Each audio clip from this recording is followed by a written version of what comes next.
Hello வணக்கம் and welcome to cricket Indians Tamil channel. இந்த வீடியோவில் நம்ம அதை பற்றி பார்க்க போகிறோம் அப்படின்னா ஐபிஎல் 2025 நம்மளுடைய மும்பை இந்தியன்ஸோட ஸ்குவாடையும் ஐபிஎல் 2024 நம்மளுடைய மும்பை இந்தியன்ஸ் ஸ்குவாடையும் தான் இந்த வீடியோவில் நம்ம கம்பேர் பண்ணி பார்க்க போகிறோம். ஸோ ஃபர்ஸ்ட் ஆஃப் ஆல் வந்து பார்த்திங்கன்னா இந்த கம்பேரிசன் 2025 ஸ்குவாட் எந்த அளவுக்கு பெட்டராக இருக்குது அப்படிங்கிறத டோட்டலாக நமக்கு ப்ரூவ் பண்ணுறதுக்கான விஷயம் தான். 2024 ஸ்குவாட்லேயும் 2025 ஸ்குவாட்லேயும் காமனாக இருக்கிற பிளேயர்ஸ் பார்த்திங்கன்னா ஹர்திக் பாண்டியா, பும்ரா, சூரியகுமார் யாதவ், திலக் வர்மா, ரோஹித் சர்மா, நமாந்தீர் இவங்கெல்லாம் பார்த்திங்கன்னா நம்மளுடைய 2024 ஸ்குவாட்லையும் இருந்து 2025 ஸ்குவாட்லையும் நம்ம கூடயே வந்திருக்கிறாங்க.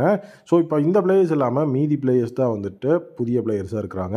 ஸோ இதில் டோட்டலி டீவில் பிரீவிஸ் அப்படின்னு சொல்லிட்டு நம்மக்கிட்ட ஒரு பிளேயர் இருந்தார். ஸோ அவரோட இடத்துல பார்த்தீங்கன்னா வில் ஜாக்ஸ் அப்படிங்கிற பிளேயர் இப்போ எடுத்துருக்கிறோம். ஸோ டீவில் பிரீவிஸை பொறுத்த வரைக்கும் நல்ல ஒரு எஃபிஷியன்ட்டான பிளேயர், அவராலையும் வந்துட்டு ஓவரெலாம் போட முடியும். பட் ஆனால் டீவில் பிரீவிஸ் அன்சோல்ட் ஆகிட்டார். இப்போ அந்த இடத்துல வில் ஜாக்ஸ் உள்ள வந்திருக்கிறாரு. அடுத்தது இஷான் கிஷான், நல்ல ஒரு top order wicket keeping batsman. So அவரோட இடத்துல ரியான் ரிக்கில்டன் வந்திருக்கிறாரு. இந்தியன் பிளேயருக்கு ஒரு ஓவர்சீஸ் பிளேயர் அப்படிங்கிற அடிப்படையில் தான் நமக்கு அந்த இடத்துல பேக்கப் அப்படிங்கிறது கிடச்சிருக்குது. ரியான் ரிக்கில்டனும் விக்கெட் கீப்பிங் அப்படிங்கிறது பண்ணுவார். ஸோ அதே நேரம் வந்துட்டு எனக்கு இந்தியன் ஆப்ஷன் வேணும் அப்படின்னா விக்கெட் கீப்பிங்க்கு ராபின் மின்ஸ் இருக்கிறாரு. பட் ஆனால் ராபின் மின்ஸ் வந்துட்டு டாப் ஆர்டர் பேட்ஸ்மேன் கிடையாது, அவர் ஒரு ஃபினிஷர். ஸோ அதனால் நம்ம எப்படி வேணாலும் இதை வந்துட்டு எடுத்துக்கலாம். ஸோ நெக்ஸ்ட் வந்துட்டு Tim David. So Tim David வந்துட்டு பார்த்திங்கன்னா நம்மளுடைய டீமோட ஃபினிஷராக இருந்தார். ஸோ அந்த ஒரு இடத்துல தான் இப்போ ராபின் மின்ஸ் இருக்கிறதுக்கு நிறைய வாய்ப்பு இருக்குது. ஏன்னா ஃபினிஷிங் அப்படிங்கிற அந்த ஒரு ரோலில் வந்துட்டு ஓவர்சீஸ் பிளேயர் அப்படிங்கிறதுலேருந்து மூவ் ஆன் ஆகி நம்ம ராபின் மின்ஸ் அப்படிங்கிற பிளேயர்ஸ் கிட்ட வந்திருக்கோம். ஸோ நெக்ஸ்ட் வந்துட்டு அர்ஜுன் டெண்டுல்கர் அந்த இடத்துல காமனாக இருக்கிறாரு. ஸோ அடுத்தது வந்து பார்த்தீங்க அப்படின்னா சாம் ஷ்முலானி, நீகல் வதீரா, அதுக்கப்புறம் குமார் கார்த்திகேயா, பியூஷ் சாவ்லான்னு டொமஸ்டிக் பைஸ் இருந்தது. ஸோ ஐ மீன் வந்துட்டு இந்தியன் பைஸ், டொமஸ்டிக் பைஸ் அதெல்லாம் இருந்தது. ஸோ இந்த இடத்துல வந்து பார்த்தீங்கன்னா நம்மளுடைய டொமஸ்டிக் பைஸ் வந்துட்டு டோட்டலி வந்துட்டு ஸ்ரீஜித், ராஜ், அன்கித் பாவா, சத்யநாராயணன். ஸோ அந்த மாதிரி வந்துட்டு நம்மளுடைய டொமஸ்டிக் பிளேயர்ஸோட அந்த ஒரு கேட்டகரி அப்படிங்கிறது மாறி இருக்குது.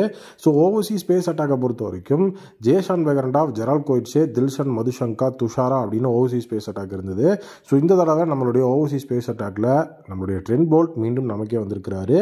அதே நேரம் அந்த இடத்துல ரீஸ்டாப்லி, லிசார்ட் வில்லியம்ஸ் அப்படின்னு சொல்லி நீட்டான பிளேயர்ஸை ரொம்ப சூப்பராக நம்ம வந்துட்டு எடுத்து வச்சிருக்கிறோம். அது ரொம்பவே முக்கியமான விஷயம். ஸோ அதே நேரம் நீங்கள் வந்துட்டு ஸ்பின் அட்டாக் அப்படிங்கிறதையும் பார்க்கணும். ஸோ ஸ்பின் அட்டாக்ல வந்துட்டு நம்ம சைடில் வந்து பார்த்தீங்கன்னா ஸ்ரேயஸ் கோபால் வந்து பார்த்தீங்கன்னா லாஸ்ட் டைம் இருந்தார். ஸோ இந்த தடவை வந்துட்டு பார்த்தீங்கன்னா ஸ்ரேயஸ் கோபாலோட இடத்துல கரண் சர்மா, ஓவர்சீஸ் சைடில் வந்து பார்த்தீங்கன்னா முகமது நபி இருந்தார். அவரோட இடத்துல அல்லாஹ் கஹ்னாஃபர் அப்படிங்கிற பிளேயர் அங்கே இருக்கிறாங்க. ஸோ டோட்டலி வந்துட்டு ஆப்கானிஸ்தானோட ஒரு மிஸ்ட்ரி ஸ்பின்னர். ஒரு ஆப்கானிஸ்தான் பிளேயரை இன்னொரு ஆப்கானிஸ்தான் பிளேயரை ரீப்ளேஸ் பண்ணுற மாதிரி சம்பவம் தான் இங்கே நடந்திருக்கு. ஸோ அதே நேரம் வந்து மிச்சல் சாண்ட்னர், ஸோ நல்ல ஒரு எக்ஸ்பீரியன்ஸான ஒரு பிளேயர். ஏன்னா முகமது நபி ஒரு எக்ஸ்பீரியன்ஸ் அப்படிங்கிறதுனால அந்த இடத்துல வந்து பார்த்திங்கன்னா மிச்சல் சாண்ட்னர் நல்ல ஒரு எக்ஸ்பீரியன்ஸான பிளேயர்.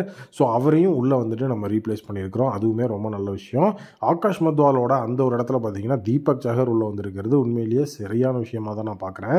டோட்டலாக 2024-2025 ஸ்குவாட் கம்பேர் பண்ணி பார்க்கும்போது உண்மையிலேயே 2025 ஸ்குவாட் வந்துட்டு செம சூப்பராகவே இருக்குது. இந்த ஸ்குவாட் கம்பேரிஷன் அப்படிங்கிறதுல வந்து பெரிய லெவலில் வந்து நமக்கு எங்கேயுமே பிசுறு தட்டவே இல்லை. நமக்கு என்னென்ன நீட் இருந்ததோ அதுக்கான ஸ்குவாட்ஸை ஈஸியாக நம்ம வந்து ஒர்க் பண்ணியிருக்கிறோம். இதை பற்றி நீங்கள் என்ன நினைக்கிறீங்க அப்படிங்கிறத கமெண்ட்டில் சொல்லுங்கள்.